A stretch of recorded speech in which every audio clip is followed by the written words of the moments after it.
Hi everyone, I'm Irene. This is Perpetually Paperback, and today I'm going to be doing my September reading wrap-up.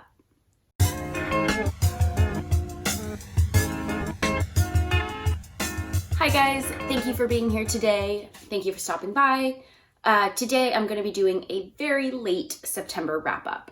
I read 6 books in September, and then I had some series of events that happened just recently, and I kind of wasn't really into doing a review, so here we are.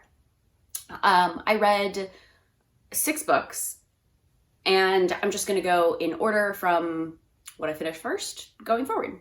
So the first book I finished this month, and actually I finished it, I think, closer to the end of last month, but it was a buddy read with my boyfriend. We go through and like we kind of trade off reading a fantasy book, or rather picking a fantasy book, and then we both end up reading it. He really likes to read a lot of fantasy. He picked the first one, it was a dud. I picked the second one, it was a dud. This was the second book, it was The Lies of Locke Lamora. It wasn't my fave. I think on this one, it was just I think that was kind of more a booktube thing than anything.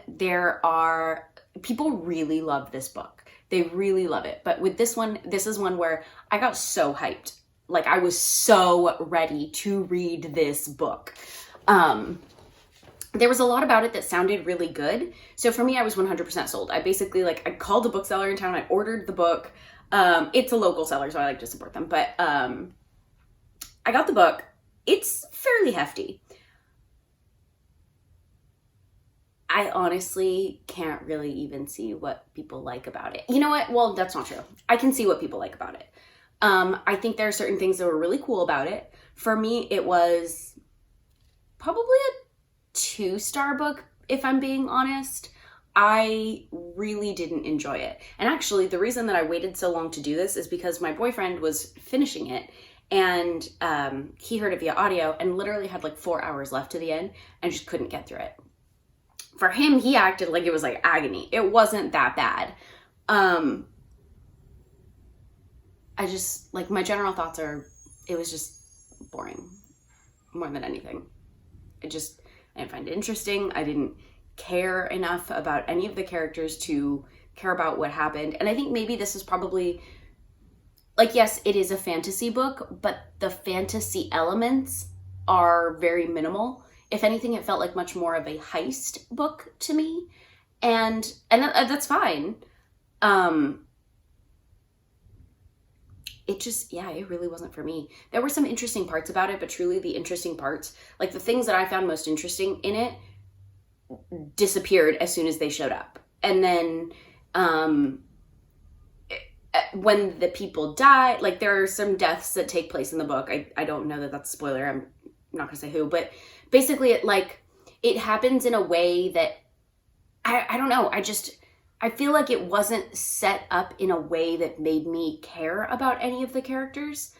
And I think it was much more a buddy story than it was a group of people. Yes, they are all players in this, but they have such small parts that I don't know that you can really justify saying that it's a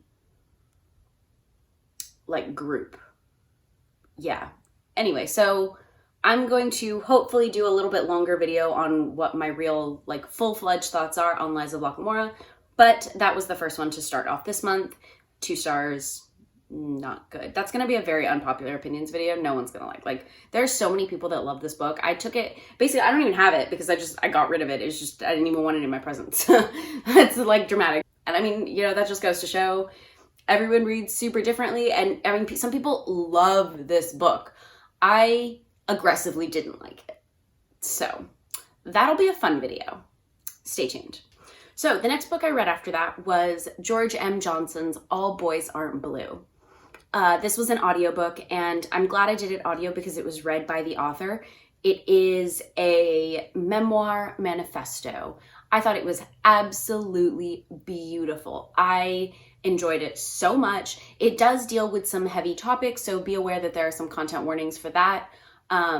but in general, it was great. He is fairly young, but he is a gay man that is kind of telling his story about gender and sexuality and understanding what those are as he's growing up in a Black household. Anyway, so I do actually have a longer video that's going to come out pretty shortly for that, because I just so greatly enjoyed it. I thought it was absolutely wonderful. That was a 100% 5 stars. I probably enjoyed that as much as Black Flamingo. It was not written in verse, but it was told in a very, all the chapters are him sort of telling you a story about a different part of his life that kind of led him to understand who he is today.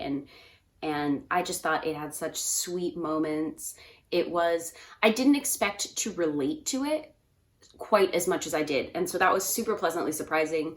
I can't say enough good things about it. Go pick it up, read it. It was about 3 hours, maybe 4 hours of an audiobook. It was very, very short. And I truly recommend. The author reading his own work is beautiful. So if you can, check that out. It was amazing. I heard it on Scribd. I actually don't have almost any of the books I read this month. I did one library book, a couple I got rid of. I have some here, and then I think 2 audiobooks. Next thing I read was by Elizabeth Peters. It was Crocodile on the Sandbank, an Amelia Peabody mystery. I believe that's the first in a series of 10 or 12 maybe. I heard about this series through Lee Nicole's channel. Definitely check her out. She is one of my favorites.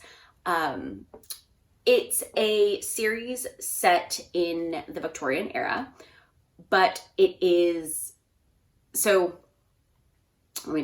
Amelia Peabody is a Victorian 30-something, like I think she's like 32, and she is a self-proclaimed spinster. Now, she is a woman of her own means. She was left with a large income when her father passed, and all this happens very, very early on. You just basically get like a little blurb about her life. But point being, she has money. So she decides that what she's going to do is to travel the world, and she is a budding Egyptologist. So I later did a little bit of research and found out that the person that wrote this was actually a real Egyptologist. And I used to, oh my goodness, I love archaeology. I loved like Indiana Jones and like adventuring when I was, actually that's not true. I still love adventuring.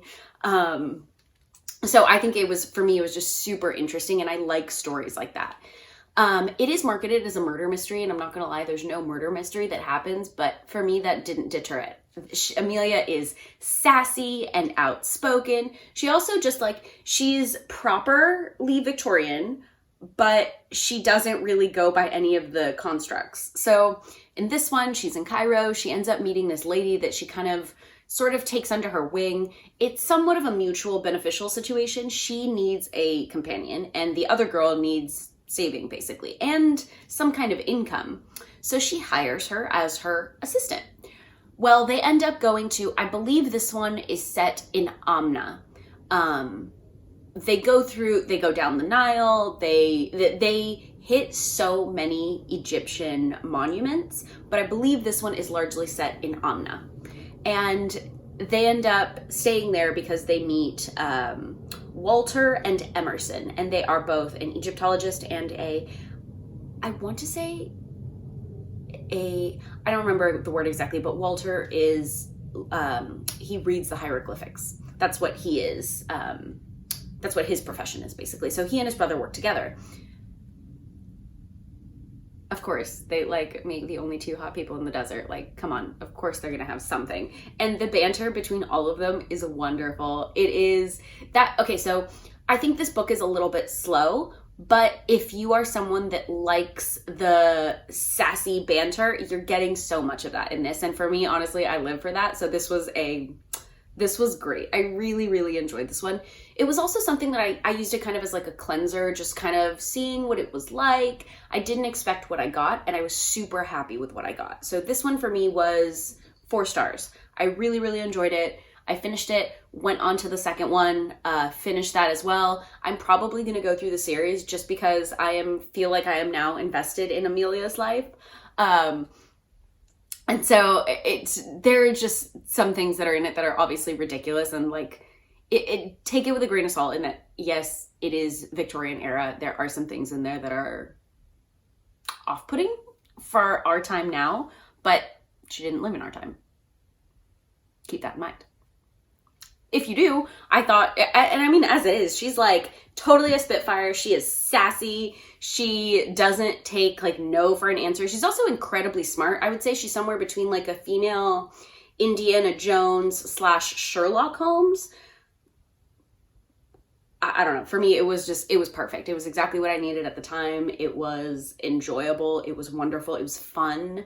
So I'm probably going to be going through the series just because, like I said, I'm super invested in her life now. After that, I read one of the few books I still actually have. It's a graphic novel by Jean Luen Yang, American-born Chinese. I loved this. So if you don't know, this is the gentleman that wrote the Avatar: The Last Airbender series, along with other graphic novels he's gotten a lot of acclaim for. This one is, I believe it's actually marketed toward young adult, but that's always a little bit odd for me. Anyway, it kind of is the storyline between, so it's the coming of age story and the experiences of a American boy who is Chinese. Like, he is a Chinese boy born in America. So it also follows, it actually opens up with the story of the Monkey King, which is a traditional Chinese fairy tale. I recommend, if you haven't heard it, that you check out the Myths and Legends on it. It is outstanding. Also, I just really like the Myths and Legends podcast. If you're really into mythology or anything like that, Myths and Legends does amazing recaps, and that just, they put so much time and effort into the stories that they bring you and everything that they turn out. They're awesome. So the series on the Monkey King is really, really good. I recommend you check that out. It's the Myths and Legends podcast. This is not a sponsored video. I just think they're amazing. Anyway, so this is the story of this little boy, and he's kind of in elementary school, and it follows the story of the Monkey King, the story of Jin, and then the story of this other boy named Danny, who is this little white boy who's very, very, very Chinese cousin, Chinky, comes to visit. And obviously it is I felt it was obvious. I heard something the author said, that he wished he made the character a little bit more of a stereotype just to make it even more obvious, but it's like a stereotype of all the projections of what people see, right? So it manages to bring all three storylines together in a really wonderful way. It's really cute. It also doesn't, like, it definitely talks about the issues of like the stereotypes and the way that this child was kind of perceived, or how he perceived himself as well. I think it's also really important to have this kind of representation where I really, as a child, don't know that I don't think I realized that I gravitated towards things like that, but I used to always pick up fairy tales or traditional folklore of other cultures and stuff. Also because I just find that super, super interesting, but there was always a different kind of representation. And I always sort of gravitated that, because I think in some ways I was like looking for me. I think the best way to describe it is Arthur Castro has a show called Alter Latino. And there is like, the Latin culture is very big and all encompassing, but it's also very easy to say Latin culture when that doesn't necessarily encompass exactly what all the cultures are. So it was kind of like that. Whereas like there was always kind of like Mexican representation, which in particular in the place where I live. So there was like that kind of representation. My culture is not that. Like it's very different from that. So I was always kind of looking for like my own thing. I think this does exactly that. I'm not even particularly describing it well, but it's the story of these three stories come together. So the Monkey King, Jin, and Danny. And as they navigate all of the stereotypes and the situations that they have with their teachers, with the public, with their peers, and within themselves, like with themselves as well. The way that all three stories tie in together is really wonderful. It was really cute. Let me see if I can show you. It's told in the monkeys. It's very, I don't want to say childish, but it's very, if you haven't done graphic novels, this is a really good one to start with. It's very cute. So yeah, I really love this one. I actually ended up picking up Dragon Hoops, which is another one of his that I have not read yet, but I ended up finding it on the same trip to the secondhand bookstore. And check this out, signed copy that I didn't even know. Like, I did not realize it was signed before I bought it.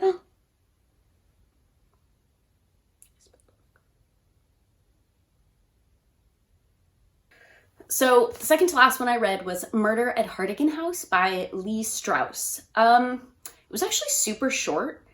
I think I got it for like 99 cents, so it wasn't a huge investment or anything, but it was okay. I feel like it moved really fast. I can honestly say that I literally don't remember very much about it. It wasn't a bad mystery. It wasn't memorable either. It basically was the story of this woman who ends up going to her home or like everyone in her family has died. She now is the sole benefactor of her home. I don't remember the names of the characters at all. At all. But she ends up, they realize that there is a dead body that is found in the house, and it basically is her working with the staff and also the detective who she happened to be on the boat from wherever she was coming from back home. And there's sort of like this, are they in a relationship or not? It really kind of is neither here nor there, to be honest. It doesn't really affect the story at all. And then basically it's trying to figure out who at this party 20 years ago killed this person and hid them in the house, and what motives they had. It wasn't, I mean, it was interesting while I was listening to it, so I'd say maybe it was like 3 stars, but truly I can honestly say I remember so little about this one that it was kind of neither here nor there. Like, I had to look it up 3 times doing this video to remember that I even read that. So that's not necessarily ideal, but it is what it is. Okay, so the next book I read was one that I actually got from my library. I know, it was weird because I don't ever get a library book that I actually read. Fun fact, I got 2, didn't read 1. But anyway, so I got this book from the library, and it was Such a Fun Age by Kylie Reed. I really enjoyed this one. I think it's difficult to talk about, not because it's difficult, not because the subject matter is difficult. It's difficult to talk about it without it sounding heavy, and I didn't feel like it was heavy. I felt like it was very easy to read. It was very accessible. It is the story of Amira, and it opens up with her getting a call. She's at a party with a friend. It's like, you know, sometime around, I don't know, 11 midnight, like in the night. She's out with some friends at a club celebrating a birthday party. She gets a call from her employer, who she babysits for, that asking if she can take her daughter. They've had some incident at the house where there was something that took place, and they wanted the daughter to be out of the house. I think it was like someone threw a rock in the window or an egg. It's unclear. I don't really remember. It was kind of like a back and forth. But anyway, they threw something in the window. They didn't want the daughter to be there when the cops were there. Well, when Amira takes the girl, they go to this upscale grocery store, basically, and they're sort of like hanging out, dancing, looking at the nuts, and all of a sudden this lady comes out of nowhere and goes to a security guard and is like, that person stole that baby.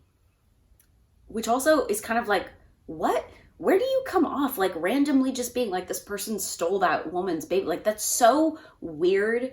And all this happens actually really quickly. All of a sudden this other guy that's there pulls out his camera and is like, you have rights, like documents the whole situation. Pretty much that all kind of gets resolved fairly quickly. There's a video of it though, and that kind of is something that takes place going forward. So the book is sort of centered around this incident and Amira's life. Like, how is this incident going to affect her life? And pretty much from the get-go, she just doesn't want any of this coming out. She doesn't want to be the next Black person on a viral video. Totally understand. And she's actually, she didn't do anything wrong. No, in no part of this did she do anything wrong. So the rest of the book actually is about the relationship between Alex, her employer, and Amira, and this other person that ends up playing a part. And I don't want to give away who that person is because it's going to be a spoiler for the story. I don't want to do that. But it's essentially the relationship between these people and how they sort of deal with the incident. And this book dealt a lot with selfishness and self-servience. There are things that take place in this one where it's just kind of like who can be more of an ally to Amira in this situation, but really she wants no part of the situation. So really it's just them doing it to make themselves feel better. It was super easy to read. It was very enjoyable. The writing was great.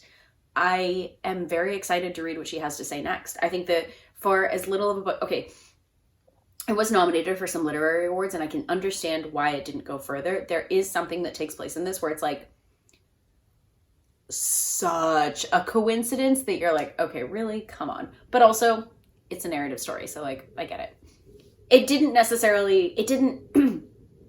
It was far-fetched, but it didn't necessarily bother me to the point where it ruined anything. So, I gave that one, honestly, that for me was a 5-star read. I really enjoyed it. I just have nothing but good things to say about it. I know a lot of people didn't, and I don't know why. I liked it a lot. Anyway, so that was my super late September wrap up. Hopefully I get it up soon, so it's not like, October, or rather November when you're seeing it. Like, it's entirely possible. Anyway, I try and post videos at least once a week. If you liked the content, leave me an emoji down in the comments, and I'll see you guys next time. Thanks for being here.